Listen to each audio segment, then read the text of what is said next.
Bonsoir à toutes et à tous, bienvenue au studio Gabriel, heureux de vous retrouver ici à Paris. Hep, Monsieur Ruquier, votre voix m'intéresse. Mon numéro d'On n'est pas couché. Votre voix m'intéresse, je vais vous dire pourquoi. Et peut-être vous nous avez loupé vendredi dernier, oui. C'était vendredi soir, la semaine dernière, on n'est pas couché, on était... Voilà une voix péchue et enjouée qui semble dire en permanence « tout va bien ». Et tout va bien pour Laurent Ruquier, mais on verra que derrière cette voix claironnante se cachent d'autres résonances. Pour ce portrait de voix, j'ai volontairement choisi deux séquences qui le mettent dans des situations différentes. En animateur d'On n'est pas couché et en interviewé de l'émission Le Buzz de TV Magazine. Vous avez des tas de petits trucs comme ça pour nous aider évidemment à ne pas sortir automatiquement Google. Chaque voix nous raconte une histoire. Alors qu'est-ce que nous dit la voix de Laurent Ruquier? Suivez-moi, on en reparle tout de suite.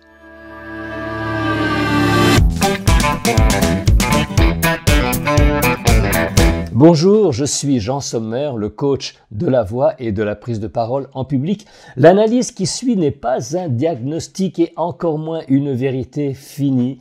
C'est mon ressenti du moment, à prendre pour ce qu'il est, la saisie d'une impression, mon impression. Alors, pour écouter la voix de Laurent Ruquier, je propose 4 critères. 1. Le timbre. 2. L'élocution. 3. La portée. 4. Le caractère. Notons qu'il faut que le système vocal de Laurent Ruquier soit en bonne santé et très résistant pour encaisser la poussée permanente qu'il lui fait subir au travers d'un débit intarissable sur des heures et des heures d'émission. Alors voyons le timbre de cette voix. Après cette première semaine, est-ce que vous vous sentez d'une certaine manière bien dans vos meubles ? Oh, ce serait trop tôt pour dire ça, mais en tout cas, on est plutôt content parce que ça s'est bien passé, qu'il n'y a a priori pas de rejet de la part des auditeurs de Voilà RTL. une voix qui présente un spectre vocal limité, avec peu d'écart entre les graves et les aigus, dont malgré cela, Laurent Ruquier a su faire l'instrument de son efficacité et de son enthousiasme communicatif, en véritable communicant. Bonsoir à toutes et à tous. Voilà une voix projetée vers nous, auditeurs ou spectateurs, une voix d'animateur. Commençons par ça, parlons du rapport Borloo sur les banlieues, j'ai envie de dire énième rapport. On entend que ça pousse au portillon, comme on dit, donc une voix sous pression, mais qui se distingue, on le verra, de la plupart des autres voix d'animateur par son élocution spécifique. Une voix animée de l'intérieur en 1000 variations de rythme et d'intonation, ce qui la rend si vivante. Une voix boostée qui se relance et s'allume à chaque phrase sans se donner le temps de respirer parfois. Régulièrement, nos invités ce soir. Une voix qui articule généreusement dans un visage souriant pour une parole qui semble parfois à l'étroit dans une bouche trop petite ou limitée en amplitude. On en reparle avec l'élocution. J'ai envie de dire énième rapport. D'ailleurs, je me suis aperçu en relisant votre cursus que quand vous étiez président de SOS Racisme, vous aviez déjà à l'époque proposé un plan Marshall. L'élocution chez Laurent Ruquier est bien sûr un peu bousculée quand tout le système pousse les mots vers la sortie à la vitesse d'un cerveau qui n'arrête pas de produire de l'intelligence. D'autant que cette élocution est parfois à la peine pour compenser un petit défaut de diction, un zézément qui m'évoque l'image du petit garçon timide et renfermé qu'il a peut-être été. Et en tout cas, on est plutôt content parce que ça s'est bien passé, qu'il n'y a a priori pas de rejet de la part des auditeurs de RTL, même s'il y a forcément quelques irréductibles qu'il faudra convaincre avec le temps. Mais ça, notons combien cette élocution est précise et impactante, malgré le corps souvent en retrait. Pas de mots mangés, ni d'élision, pas de familiarité non plus. Les mots sont bien formés et énoncés clairement. Ceci démontre un respect de la langue et de la forme qui va plus loin que la seule évocation d'une bonne diction.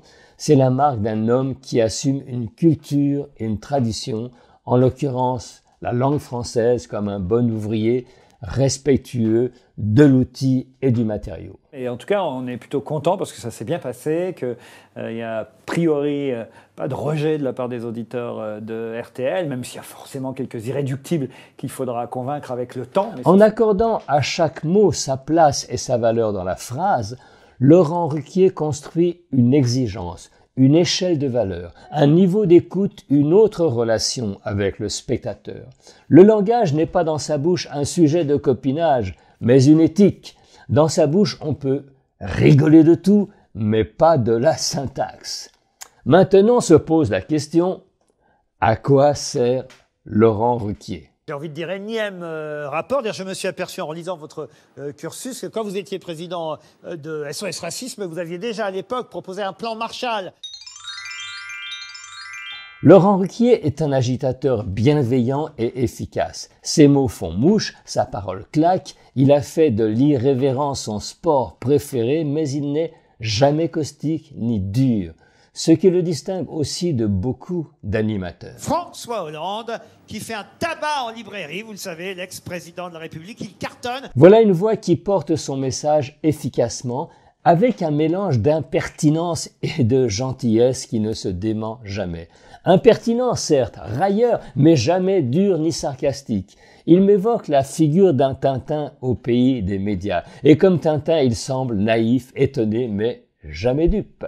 D'où ce sentiment d'une voix ouverte qui interroge le monde, les personnages ou les faits, sans jamais les enfermer dans des certitudes. Oui, parce que vous chantiez, évidemment. Une voix joviale comme éclairée de l'intérieur, quel que soit le propos, du plus grave au plus léger.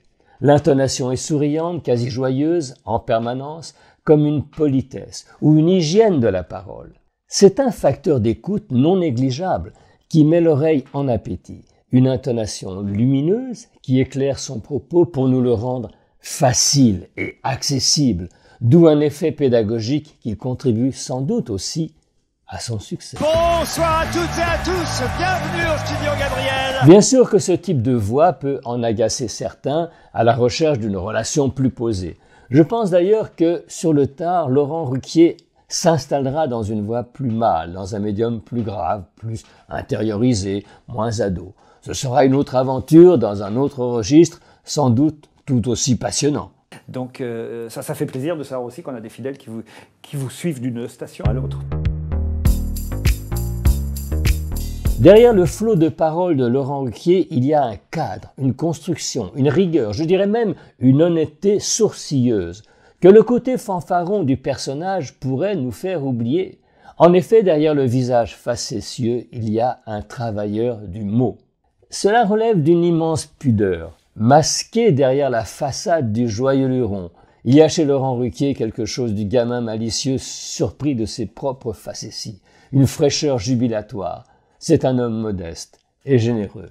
C'est un grand professionnel et un virtuose. L'interprète d'une partition invisible où les événements, les personnes, les mots, les jeux de lumière, les sons s'organisent et dansent sous nos yeux ébahis, à la vitesse d'une inspiration jamais prise en défaut. Chapeau l'artiste. Je vous remercie de votre écoute. C'était le portrait de voix de Laurent Ruquier par Jean Sommer. Si vous avez aimé ce portrait, retrouvez-moi sur cette même chaîne pour d'autres portraits.